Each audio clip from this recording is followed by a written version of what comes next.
Example 2. ஒரு doctor கப்பல் வந்தாங்க. இவங்களுக்கு 2 பசங்க. ஃபர்ஸ்ட் பாப்பா சூப்பராக படித்து டாக்டர் ஆகிட்டு இப்போ டாக்டருக்கு படிச்சுட்டு இருக்காங்க. 2வது பாப்பா ஸ்போர்ட்ஸில் சூப்பர், ஆனால் படிப்பில் சுமார் தான். இவங்க என்கிட்ட கூட்டு வந்ததுக்கு ரீசன் வந்து அந்த செகண்ட் பாப்பாவை நல்லா படிக்க வைக்க என்ன பண்ணணும் அப்படின்றத கேட்டு. இந்த செகண்ட் பாப்பா ரொம்ப தெளிவாக இருக்காங்க. நான் ஸ்போர்ட்ஸில் தான் டாக்டர் பண்ண போகிறேன், எனக்கு படிப்பு வேண்டாம், நான் டாக்டர் ஆக வேண்டாம் அப்படின்னு சொல்கிறாங்க.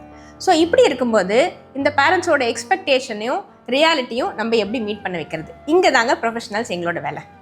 சில நேரம் குழந்தைங்கக்கிட்ட பேசி அப்பா அம்மாவோட எக்ஸ்பெக்டேஷனுக்கு மூவ் பண்ணலாம். அப்பா அம்மா கிட்ட பேசி இங்கே பாருங்கள் குழந்தைங்களால இதான் முடியும், அதனால அவங்க சொல்கிறத ஒத்துக்குவோம் அப்படின்னு அவங்க பக்கம் போயிடலாம். சரி, இது ரெண்டுத்துக்கும் நடுவில் படிப்பும் நல்லா வரணும், ஸ்போர்ட்ஸும் நல்லா வரணும் அப்படின்னா என்னென்ன பண்ணலாம், அதுக்கு என்னென்ன ட்ரிக்ஸை யூஸ் பண்ணி பெட்டராக நம்ம அவங்களோட சேர்ந்து நேவிகேட் பண்ணலாம் அப்படின்றத சொல்ல போகிறேன்.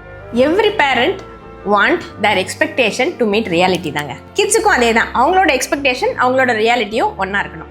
சரி, இந்த கேப்பை எப்படி சரி பண்ணுறது, என்ன ட்ரிக்ஸ் எல்லாம் ஆஸ் அ பேரண்ட் நம்ம யூஸ் பண்ணி கிட்ஸ் கூட சேர்ந்து இந்த கேப்பை நேவிகேட் பண்ணிடலாம் அப்படின்றத அடுத்த ரீல்ல சொல்கிறேன். This is doctor Vijay here. Talk talk peace. Thank you.